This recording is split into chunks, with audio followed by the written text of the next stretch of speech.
All right, welcome everyone. As people continue to come into the virtual space, we'll get started. I'm Julia with Politics and Prose. We're live with Celeste Headlee, Pico Iyer, A.O. Scott, Rafia Zakaria, and Andrew Blauner discussing Now Comes Good Sailing. Writers reflect on Henry David Thoreau. We'll put a link in the chat so you can purchase the book directly from us at Politics and Prose. If you have a question this evening, put those in the Q&A feature found at the bottom of the screen. We'll move to questions throughout the discussion, though we apologize in advance if we run short on time. Additionally, we're glad to offer closed captioning for this event via Zoom's auto captioning service. To enable captions, click the CC live transcript icon at the bottom of the screen. We do want to thank all of you out there for joining us. We are very grateful to our family of loyal customers, keeping our business and our spirits afloat. It's my pleasure to introduce this incredible collection. And Now Comes Good Sailing. 27 of today's leading writers offer wide-ranging original pieces exploring how Thoreau has influenced and inspired them, and why he matters more than ever in an age of climate, racial, and technological reckoning. The result is a lively and compelling collection that richly demonstrates the countless ways Henry David Thoreau continues to move, challenge, and provoke readers today. With us this evening is Celeste Headlee, an award-winning journalist, professional speaker, and best-selling author. She's the co-host of Retro Report on PBS and season 3 of the Scene on Radio podcast. You can find many of Celeste's works on our website and our shelves, and her forthcoming book, Speaking of Race, will be featured on PNP Live on November 2nd. We'll throw a link in the chat as well for that event. Pico Iyer is also with us.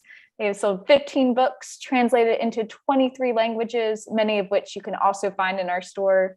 He's also written the introductions to more than 70 other books and writes up to 100 articles a year for Time, the New York Times, the New York Review of Books, the Financial Times, and more than 250 other periodicals worldwide. A.O. Scott, of course, is the renowned critic of literature and film, currently chief film critic for the New York Times. He's also written for the Book Review and the New Times Magazine, and makes frequent appearances on radio and television, especially during Oscar season. He's a distinguished professor at Wesleyan University. You can find his book, Better Living Through Criticism, in our film section at Politics and Prose. And we have back with us Rafia Zakaria, an author, attorney, and human rights activist who has worked on behalf of victims of domestic violence around the world. You can find her works with us at Politics and Prose, most recently Against White Feminism. We're so glad to have Rafia back with us. Rafia has written for The Guardian, Boston Review, The New Republic, the New York Times Book Review, and is also a columnist for Dawn in Pakistan. And the editor of this great collection is Andrew Blauner, a literary agent and editor of 7 previous anthologies. Please find all of those on our shelves as well. They are not to be missed. And tonight, of course, we are discussing the latest, this new meaningful collection. So enough from me. On behalf of Politics and Prose, please join me in welcoming the contributors and editor of Now Comes Good Sailing. Thank you all so much for joining us.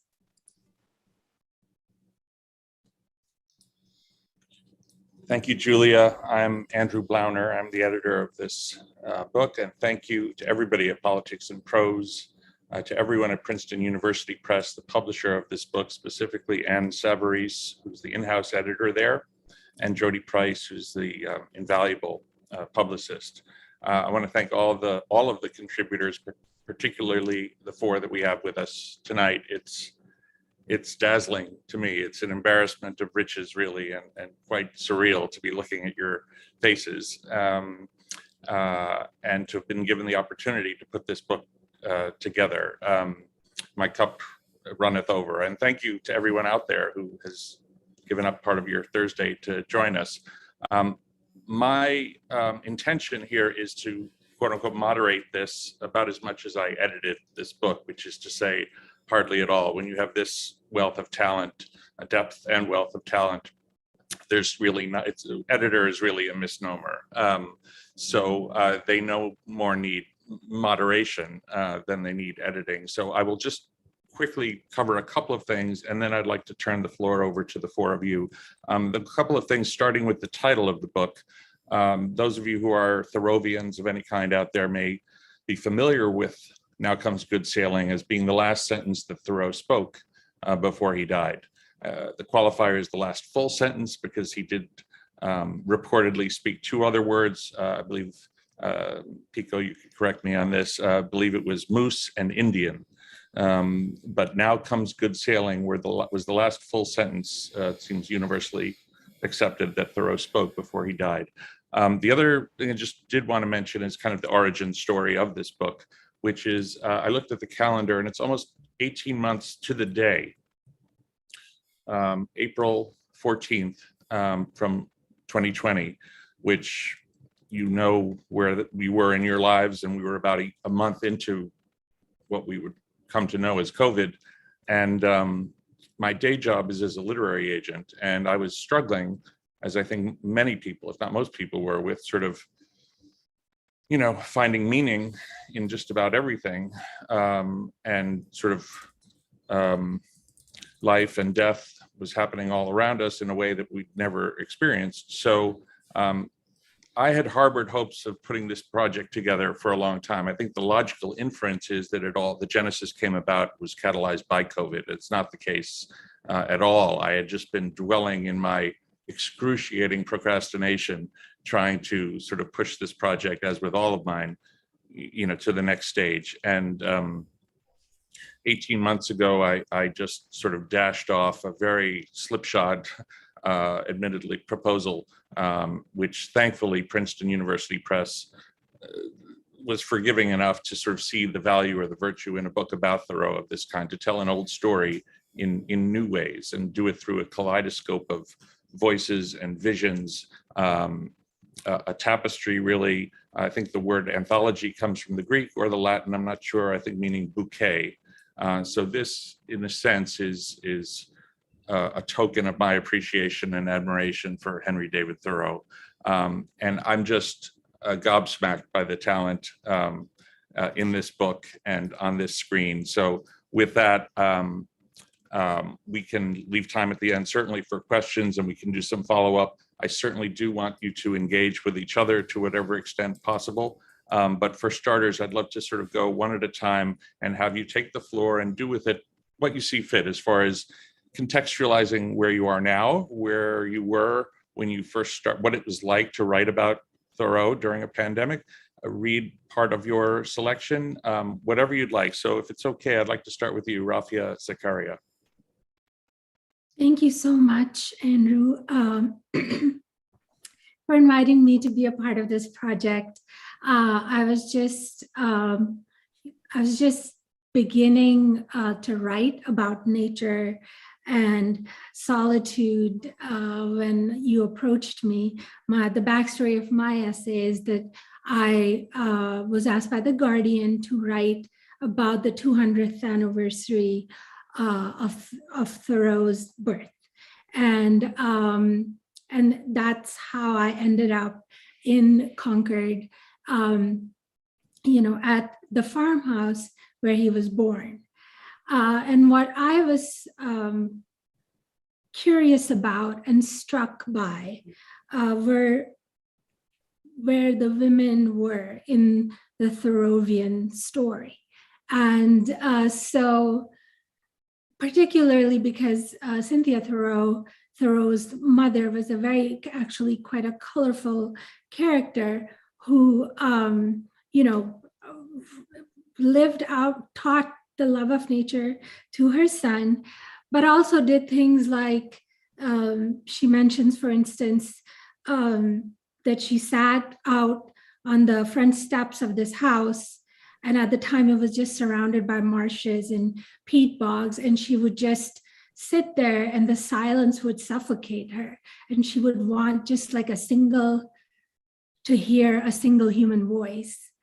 It's also interesting because she had an ongoing feud with the mother of Ralph Waldo Emerson, who didn't like Cynthia Thoreau because she wore too many ribbons in her bonnet. So that's a little bit of a backstory. I wanted to understand that time. But I also wanted to bring the idea of solitude into my own context and my own story. So this is just a little bit of what I wrote about and that you might find interesting. My own relationship with solitude is expectedly complicated. When you grow up in a society that values togetherness with unrelenting ardor, you learn how easily you can be alone around other people. After my paternal grandfather passed away, my grandmother retreated into this kind of peopled solitude. She did not go away to a shrine or a cabin. There were none of those, none of the latter in Karachi. She just stayed in the room in our home, the same one she had shared with her husband, yet somehow her interest in the world waned. She was less invested in the goings on and comings and doings of the household, which took place just steps from her own room. Instead, she was vacant, even as if inhabiting an elsewhere to which only she had access. She was not sad or depressed, but she was contemplative, awaking at dawn and praying in the direction of Makkah as the sun rose above the horizon and our quiet household still slept. It was as if she had given up the effort it takes to have a persona, a version of self that is projected to the world. Instead, she was simply and only a person.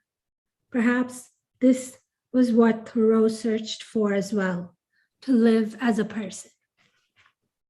So I'll stop there. Or do I have another minute or so? Please take another minute. Okay. The other minute is simply a little poem, a kind of snarky little poem that Louisa May Alcott wrote about this whole group of transcendentalists that would gather at their house, the house of Bronson Alcott, her father. And she wrote this hilarious little poem that says, philosophers sit in their sylvan hall and talk of the duties of man, of chaos and cosmos, Hegel and Kant, with the oversoul well in the van.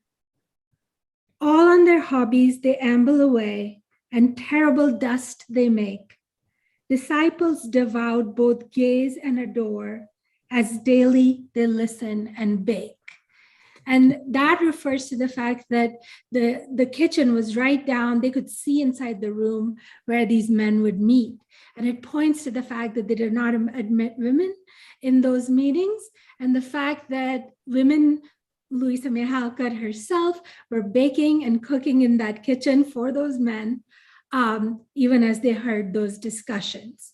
So I'll stop there. Thank you so much. Thank you, and you're so welcome. And it's a nice segue to my friend Pico Iyer, who just continues to astound me in countless ways.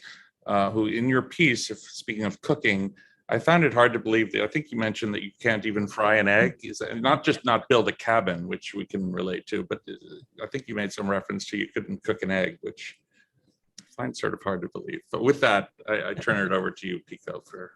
Thank you, Andrew. Yeah, we won't get into the kitchen side of things, but I will say, like Rafia, I think I'm one of the only contributors to this volume who was born and educated very far from the US in England. And so I thought I would write about Thoreau the Emancipator, the fund of global, or you could say universal, wisdom.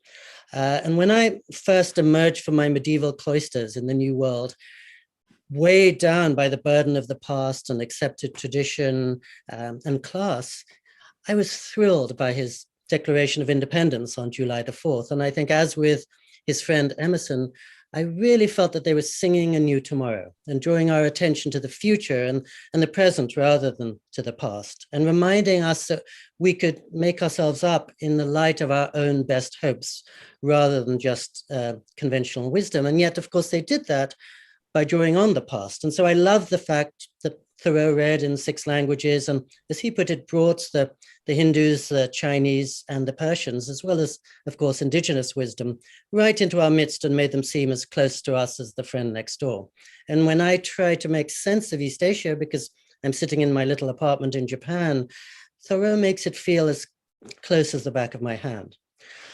I think, secondly, the thing that I love about this anthology is that so many people stress what I tried to bring out, which is he was the opposite of antisocial. Of course, anyone who knows about Thoreau knows that, as Rafia was suggesting, he grew up in his gregarious mother's boarding house. He was the handyman around Concord, fixing people's fences and machines. He was holding melon parties every year and actually looking after Emerson's wife and kids for as long as 10 months when Emerson was on tour. And so I love the fact that he chose to build his cabin within sight of the town, next to the railway lines, so that he could invite people over on Saturdays, and on Sundays could return to his mother's house for dinner. And I think in my piece, partly I wanted to stress the Thoreau who said, I'm not naturally a hermit, and the Thoreau who said, I love society as much as most, and the Thoreau who said, we belong to community. And I think a lot of what he's doing is distinguishing between community and society, the way he distinguishes between solitude and loneliness. Celeste wonderfully in her essay points out that Thoreau spent 2 years, 2 months, and 2 days in his cabin, which means he spent 42 years, 7 months, and 22 days in the community, breaking into jigs, popping corn for the local kids. And I think sometimes people forget that when he went into the cabin, he was mourning the death of his beloved brother, John, who died suddenly of lockjaw at 26. And what he did while he was at Walden was essentially to write about and therefore reenact the journeys he'd taken with John. And when you read the book that came out of his stay in Walden, there is a 23-page ode to friendship, like nothing I've encountered in American literature. Friendship is first, he writes. Friendship is last. Friendship purifies the air. Friendship is the secret of existence. Our life without love is like coke and ashes.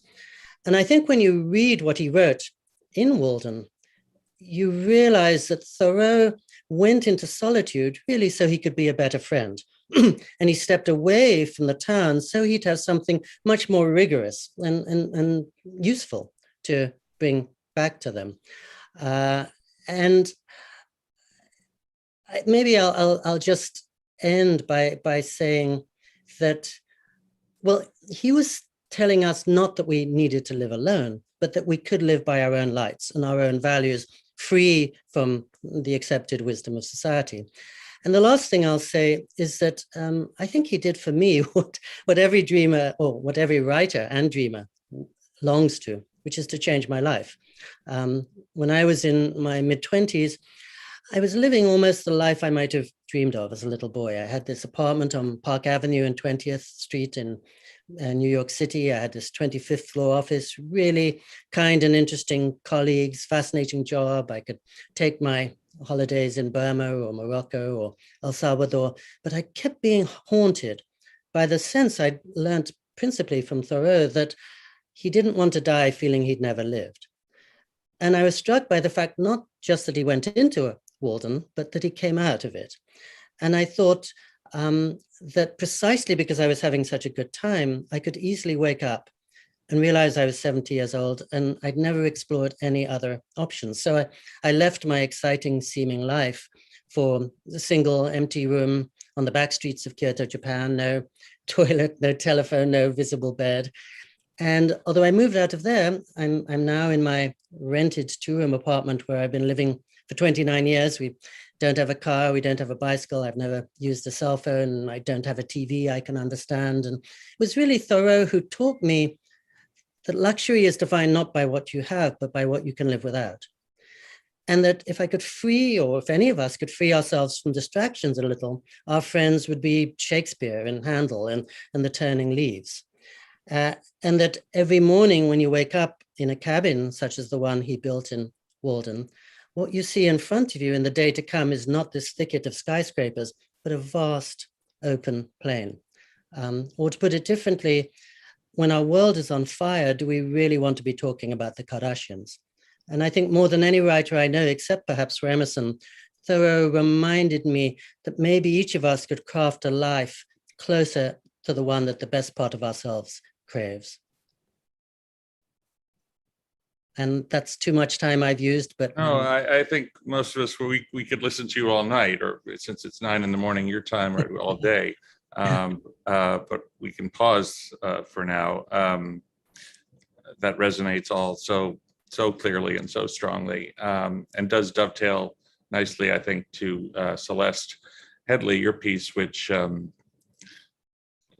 I think my reaching out to you was an outgrowth of my reading your own book. I'd been a fan and admirer of your radio work for sure for many years, but it was your own book, which was really the trigger for me to think that I had hopes that you had something to say on this subject. And as Pico said, I think it's the opening of your piece alludes to what those of us who, maybe before had sort of a rudimentary knowledge of Thoreau, and that associated almost exclusively with Walden, which was 2 years, 2 months, and 2 days out of a life of 44 plus years. And so I like among other things, your attitude of sort of trying to sort of lay claim or make the point that Thoreau, Robert Sullivan is one of the contributors of this book, and he wrote a terrific book of his own called The Thoreau You Don't Know.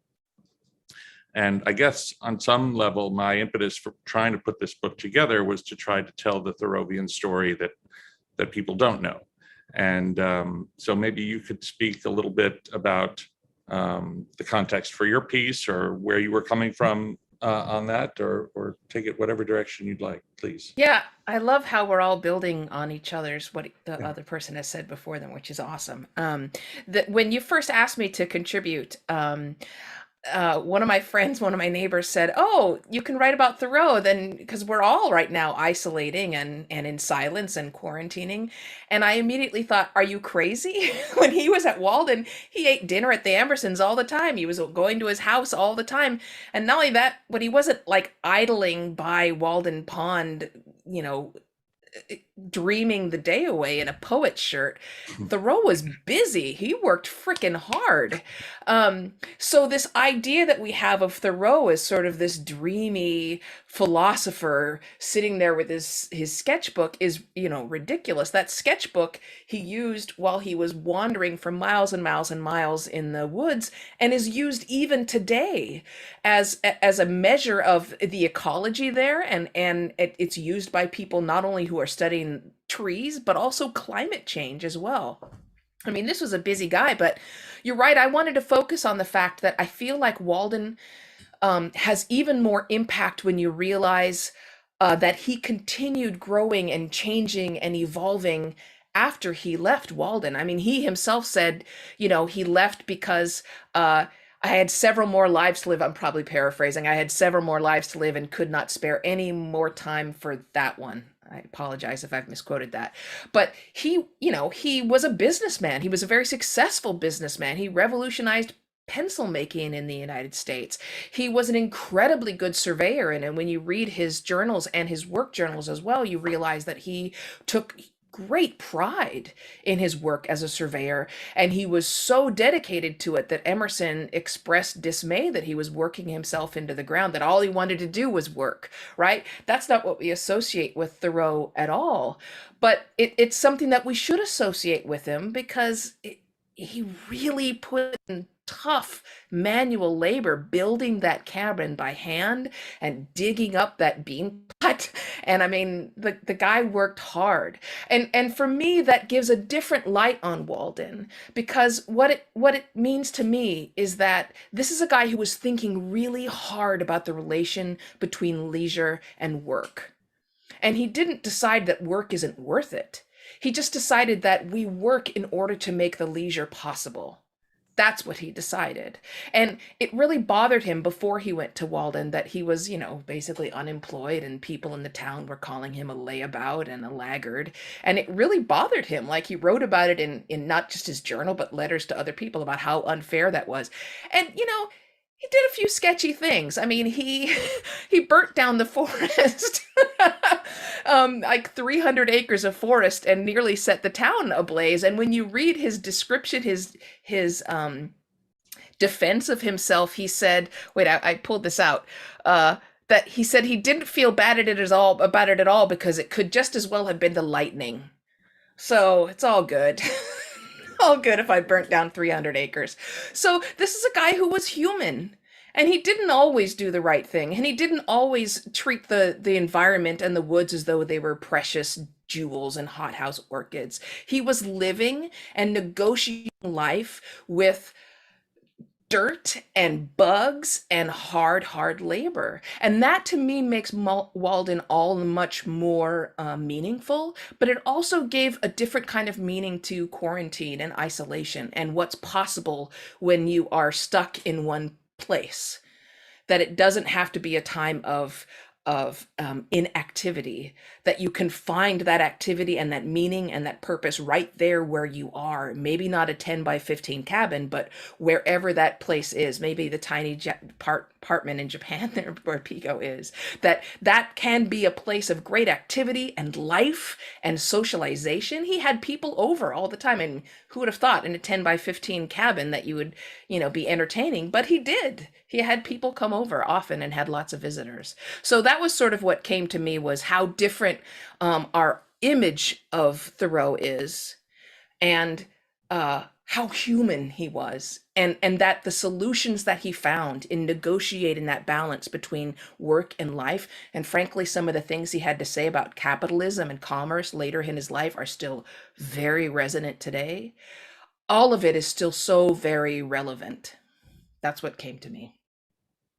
Thank you. I mean, that yet again sort of dovetails or segues to, well, it goes back and then we'll go forward. It goes back, reminds me that when I was trying to sell this project, Thoreau was trending on Twitter. And the reason was, as seems to happen, I don't know, biannually or every once in a while, there's a renaissance of revelation about the reality, which we're putting in a more positive light, or making him a more complete human, but like that he brought his laundry to his mother, or that he had the occasional visitor or more than occasional visitor. And it was around the same time, or maybe shortly after Little Women, the movie came out. I think it only helped sell the project that Thoreau was trending, of all things, of all people, of all things at the time. And to your other point, yeah, I think it was Pagan Kennedy, who's a terrific writer based in Boston, who early on in this process used just a simple expression: "We're all Thoreau now." And the context for the sort of the 2 years, 2 months out of the life, and this actually inadvertently segues to Tony, who is far more than a film critic, is just a scholar and a Renaissance man in his own right. But in addition to wanting to put this book together, I'd also long thought that there's a terrific movie to be made, not a documentary, because that's been done and is being done, but not a Hollywood movie, but a dramatic movie. Because why? And my filmmaker friend said, Walden's a great book, but there's nothing cinematic, nothing happens. He goes to the woods. And I thought, knowing nothing else but the paradigmatic 3 acts, well, he had a life before the woods, he had his life in the woods, and he had a life after. There's your formula. And all of the things we're talking about and that you wrote about sort of paints a very different, very much broad picture. And the sensibility, I just want to say one more thing before turning it to Tony, which ties in. I hope I'm remembering correctly, Tony, that you wrote part of your series for the Times Book Review about Wallace Stegner. Correct, yeah. Within the last year or two, time is sort of warped. And my favorite novel, I think, of the last 50 years is a book called The Spectator Bird by Wallace Stegner, which surprisingly most people have never even heard of, much less read, even though it won the National Book Award. And probably coincidentally, not because the protagonist is a literary agent, but it's a story of a man who's looking back at his life. I don't think Thoreau is mentioned anywhere in the book, but it kind of resonates similarly. A man looking back at his life, unfortunately, not doing what Thoreau did, waiting till the end and looking back and wishing that he was not so much a quote unquote spectator. So, Tony, with that sort of rambling preamble to you, I think you were in Maine when we first got in touch, and I don't know what Yeah, so I mean, like many people, I did the thing and was fortunate enough to be able to do the thing of fleeing into the woods, into the literal Maine woods, but I was very pleased and somewhat surprised when Andrew asked me to contribute, since I do write mostly about movies, and there thankfully has not been a Henry David Thoreau biopic. I mean, the one that I think the movie should be made of, maybe The Maine Woods, but in any case, Thoreau has actually, and Andrew couldn't have known this when he asked me if I would contribute, has been a part of my life since my childhood, because partly because I went to a summer camp, first in upstate New York and then in the White Mountains of Vermont, called Camp Thoreau, which was inspired by some of the ideas that Rafia and Celeste and Pico have been talking about, which is to say the social, the socially engaged, the socially critical, the politically active, the emancipatory Thoreau, the Thoreau of both, who was interested both in nature and in friendship and in the moral improvement of the world. So that we didn't read Thoreau at summer camp, but his it was very much under his sign, and I continued as a student and then a graduate student to read him, and always to read him though within from a perspective, from a kind of canonical American Studies English department perspective, which is sort of looking at him in relation to transcendentalism, trying to kind of crack the code on him as a political thinker, or as a philosopher, or as a social critic, or as a naturalist. And it was very late that I came to E.B. White's description of Thoreau, which I always took as a sort of rebuke to those other ways of trying to compartmentalize him in different intellectual disciplines. And White said what he was a writer. And what I take that to mean is that he's interested in all of the things that the three people who went before me said, in friendship, in society, in the world, and also, and this is what I really wanted to write about, in beauty, because one thing that I've found in my work as a critic is that the defense of beauty on its own terms, the defense of the aesthetic dimension of our lives, that we all know is of such value and importance to us personally, is something that's easily devalued or reduced in importance, because there are always other things that are more pressing, that are more urgent, that are more serious, that are more substantial. And it was very striking when I was kind of reading around in Thoreau's work to find that late in his life, as he was dying of tuberculosis, and as the crisis of union was turning into the Civil War, he spent a lot of time revising a series of lectures for publication, mostly posthumous, in the Atlantic, that were lectures he'd given on kind of naturalist topics, and in particular, the succession of forest trees, autumnal tints, and the one that is really my favorite and that is not widely anthologized, wild apples. And these are all very interesting texts, because they're you could imagine them as sort of natural history lectures about different species of tree or apple, and about the sort of the evolutionary properties of different leaves, and why they turn at different times of the fall in New England. But what they really are about is the centrality of beauty to human experience. And he has an extraordinary section in autumnal tints, where he talks about leaves ripening into beauty the way that fruits and vegetables ripen into food, and that they nourish us in the same way. The leaves are ripening to give us pleasure, to our senses, to our visual senses, in the way that corn and apples and wheat ripen to feed our bodies. And it's an amazing conceit. There's something almost absurd about it, and knowingly, I think, on Thoreau's part, the idea that the leaves don't turn for our benefit. They don't turn because they're beautiful, and yet, in some way, they do. In some way, the contract and the currency between nature and us is fulfilled through beauty. So I kind of wanted to write about that and to muse about that, partly because I thought it seemed to me that in a time of deprivation and anxiety and fear that we were living in, that all of us, in the way that all of us were Thoreau, was partly that we were all looking for things that had some aesthetic value, some beauty, some way of giving us pleasure. So I want to read something, not that I wrote, but that Thoreau wrote. Just a page from this essay, Wild Apples, that I think is some of his most beautiful writing, and is a kind of almost an extravagant assessment of what beauty is and does and how it works. Apples. These, I mean, unspeakably fair, apples not of discord, but of concord. That's a great Thoreauvian pun right there. Yet not so rare, but that the homeliest may have a share.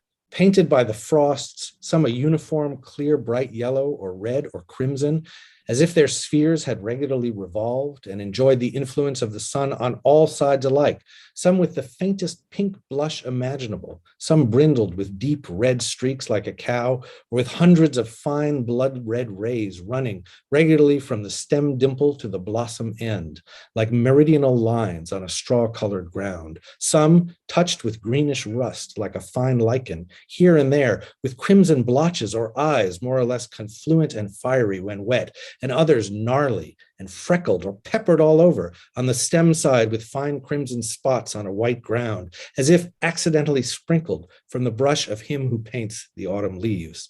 Others, again, are sometimes red inside, perfused with a beautiful blush, fairy food, too beautiful to eat, apple of the Hesperides, apple of the evening sky. But like shells and pebbles on the seashore, they must be seen as they sparkle amid the withering leaves in some dell in the woods, in the autumnal air, or as they lie in the wet grass, and not when they have wilted and faded in the house. Thank you. Thank you for that, Tony. The more I listen to all of you, even though I've read your pieces and I listened to the audio edition of it today, it just keeps expanding my thinking and my mind about it. I mean, I don't know if going into this project I knew much. I don't know how much any of you knew about Thoreau's romantic life, his sexuality, his relationship with his brother, just how deep and intense and close they were, that manifested in his developing, I think, lockjaw almost as a sympathy, simpatico with his brother. It's almost existential in that way. But that he and his brother proposed to the same woman. I think it's James Marcus has a piece in the book where he speculates on, I believe it's whether there was something between Thoreau and Emerson's wife, even down to the fact that his name wasn't even Henry David Thoreau. He was born David Henry Thoreau, or even the pronunciation of his name, that I think a lot of Thoreauvians pronounce it Thoreau instead of Thoreau. I think, moreover, one of the satisfying things here is the way that your pieces, in combination with the other contributors, sort of form this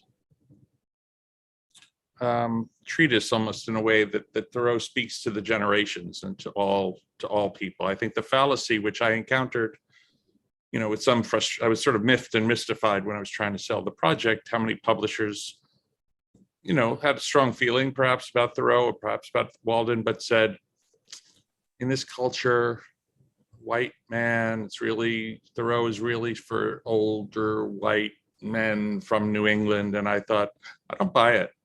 I didn't buy it at all. And so it's heartening that sort of the collection of these pieces don't speak to that specifically, but I think it's a good manifestation of how that he does speak to sort of, if not everyone, but to different generations, to different demographics. If any of you want to jump in on that subject, I wish you would. Otherwise, we can move on to other things. Or if you want to engage any of each other about anything that you've heard. Otherwise, I mean, we can't get away from the privilege that he had, right? I mean, the reason that he was able to live the way he did is because his mother came from a very old family. They were well off, and he was well educated, and certainly women would not have had the same privilege to be a writer as he would. They did a lot of the work that he didn't want to do. As much as I was talking about what a hard worker he was, there was stuff he didn't want to do, like his own laundry, and women often picked up that work. He often went to the Emersons because the food was better there. So, you know, we can't get away from the privilege that Henry David Thoreau enjoyed. By the same token, there are so many, you know, and it's one of the questions from the audience right now is about contemporary writers. There are so many writers, women and women of color, who are following in his footsteps. People like Camille Dungy, whose Black Nature is a fantastic collection, or Rafia Zakaria, and I don't know if I'm pronouncing that correctly. I've only read the book. She talked in her book Outside, which she's one of only a few African American women to do the whole Appalachian Trail. I mean, following literally sometimes in the very footsteps of Thoreau, the principles that he's talking about, the work-life balance, the beauty in nature, the companionship, the compassion for other people. Even though he didn't encounter that many Black people in his life, having the compassion for them to be the champion of emancipation that he was. I mean, I think that makes him much more than just an older white dude's writer. I wanted to just add that I think, you know, I was reading Alan Lightman's piece in there, and what struck me was that in some small way, we have realized a world in which people stop and live deliberately. And I think that that's in a weird sort of way, you know, illustrated by these things like the Great Resignation, where people are just like, nope, not doing this, not gonna sit here and just be in this room with a ton of other people anymore. You know, I mean, I almost cannot think of any other thing except, I mean, a pandemic of this sort that would pause life in such a way and give so many people all over the world, you know, the opportunity to just take a minute, you know, and look at their lives and see if those are the lives that they want to live. So I was really struck by that. I'm curious as to what everybody else thinks about that. Well, yeah, I was going to say that I think one of the things I love about this anthology is that many of the contributors, especially the women, write about how much they disliked Thoreau when they first forced to read him, probably in high school, and found him this crowing chanticleer who seemed so contemptuous and pleased with himself and uncompassionate. And I think many of our, and actually the two last great books I've read about Thoreau are both written by women wonderfully, including Laura Wals's tremendous, very sympathetic and affectionate biography. But I think what many of us find is as we grow older, we grow closer to Thoreau and we see more about his humanity and his vulnerability. And we realize that he's essentially writing about society, the theme of his very first lecture to the Concord Lyceum. And also, just as Rafia was saying, we realize that when we're stuck in a room, he's the best friend we've got. And he's the one who can show us in this room, there's a whole universe, if only you open your eyes to it. I think that's right. And I think too that there's a wonderful kind of dialectic in his work between solitude and friendship. And that it's by means of writing that he often accomplishes that. I mean, he writes one of my favorite things of his to read is the notebooks, you know, which are private writing in a way, right? Which are not they're not published. They're not lectures. They don't exist in a sort of in a social world of literature, and yet there's such a strong sense of companionship, you know, and one of the things that writers give us is companionship in our solitude, is a sort of a solitude that mirrors our own, and that prevents our own solitude from feeling like loneliness or isolation. And I think that he has enormous value there. He's also very funny. I mean, he's a much funnier writer, I think, than he's given credit for. I think the thawing sandbank passage in Walden is one of the great kind of crazy sort of wordplay extravaganzas, and there's you know there are bits in Wild Apples that are quite sort of naughty and a little bit erotic about the sort of the blushing apples and their stem ends and their flower ends, and there's a real I think ability to just revel in not only the pleasure and beauty and wonder of nature, but also the pleasure and beauty and wonder of language and the way that those things imperfectly mirror each other. I think to your point, Tony, I'm always sort of tickled when I reread or remember that I think when he was graduating from Harvard, I guess it was $5 to get your diploma. And his line was, he sort of didn't want to pay. He said, "Let every sheep keep its skin." And I think also the night he spent in jail, and one of you can correct me if I have this wrong, I think Emerson went to visit him, and Emerson said, "What are you doing in there?" And his response was, "What are you doing out there?" So it wasn't sort of like jokey, but he had a very dry, wry sense of humor, which exactly as you say, Tony, I think it's sort of underplayed, as does his, I mean, Jennifer Finney Boylan has a piece in the book, which, you know, was a revelation to me about how to some people he's a gay icon, a queer icon, I think she said. I mean, I had no idea whatsoever. So to say it's sort of peeling the onion is maybe sort of cliched, but sort of accurate, that there's the more we read, the more we learn about him. Anyone else want to sort of open this up? I mean, I'm curious what surprised any of you. And it sounds like you probably could have written much off the top of your heads, but it sounds like you did a fair amount of not just reflection, but some research or reading around the subject. Was there anything that kind of was revelatory to any of you?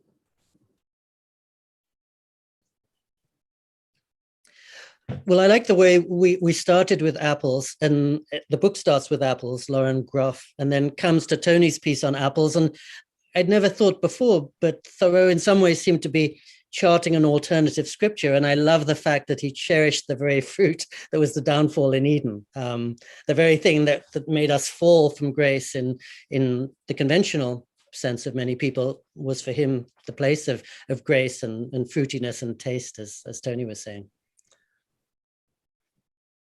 And also a very interesting metaphor in Wild Apples about the sort of the almost the dual nature of human beings, because apples can be cultivated and wild, and the cultivars can become wild, and the wild ones can be grafted and domesticated, and that's another constant movement and tension and back and forth in Thoreau between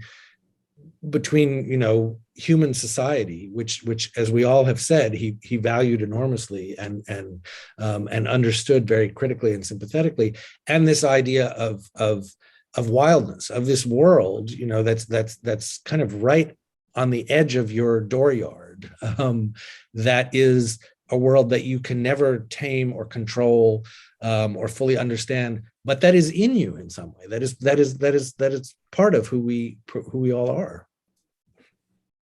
I would say surprising to me. I'm going to go exactly 180 degrees the other way, and say I was surprised by how thrilled Thoreau was with modern technology and developments in industry. There's this great part in his journals, his private journals, when he went and got to view the brand new telegraph lines.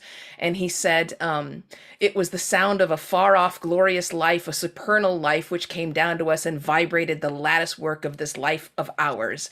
Like when he was young, he thought that nature and the modern society were sort of in conflict with one another. But as he aged, he sort of began to see how industry and technology could actually live in concert with nature and beauty and the rhythms and patterns of natural life. So that's one thing that kind of surprised me, because it's, again, this goes back to sort of my whole thing of like, he lived most of his life not at Walden. And so for me, Thoreau represents this sort of arriving at balance, figuring out this balance between industry and leisure, figuring out this balance between modern society and technological advancements while keeping that connection with the world. I mean, remember, he was a surveyor and he was really good at it. And surveying work is meant, for the most part, to lead to construction, which is something we don't often think about Thoreau, right? Like his surveying work was often leading to people chopping down trees. So to me, that this was a sort of man who was insecure, he was torn, he was sometimes anguished about things, but he also found, by the time that he reached his death, he found a balance between these things that he thought were conflicting as a younger man.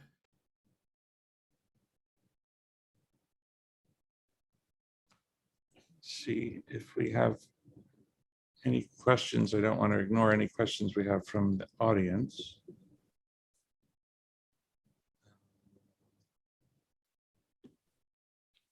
I mean, in the meantime, I mean, it's funny, a couple of the other books that I've put together have been about the Beatles and about peanuts, and it's sort of, the question has come up. I think the Beatles book may have come out on the 50-year anniversary of Sgt. Pepper. It's funny, Pico, I think yours was the only piece in that book which was not sort of glorified. I think you wrote about yesterday in not the most flattering way. Do I have that right? And so your point about sort of how some of the women writers in particular in this book weren't, I mean, I didn't sort of try to make this a self-selecting all hagiography of Thoreau. So, you know, it's occurring to me now, sort of, had it not been for COVID, you know, would you have been compelled to write these pieces? You know, 25, 50, 100 years from now, will we still be talking about, will society, culture, schools still be teaching Thoreau? Who knows? I see there are a bunch of questions. If any of you see them and want to read them, I don't see them. I see a question that I think speaks to just what you were saying a minute ago, Andrew, which is what is beautiful to each of you these days? And it's a lovely question, because I think most of us would probably say, I would say, taking a walk, listening to music, reading a book, exactly the most Thoreauvian activities of all we've been reminded of the beauty of these last 20 months. And before, we'd often been in such a hurry, we couldn't see what a hurry we were in, but suddenly being forced to stop, we realized we've been reminded of the richness of the inner landscape.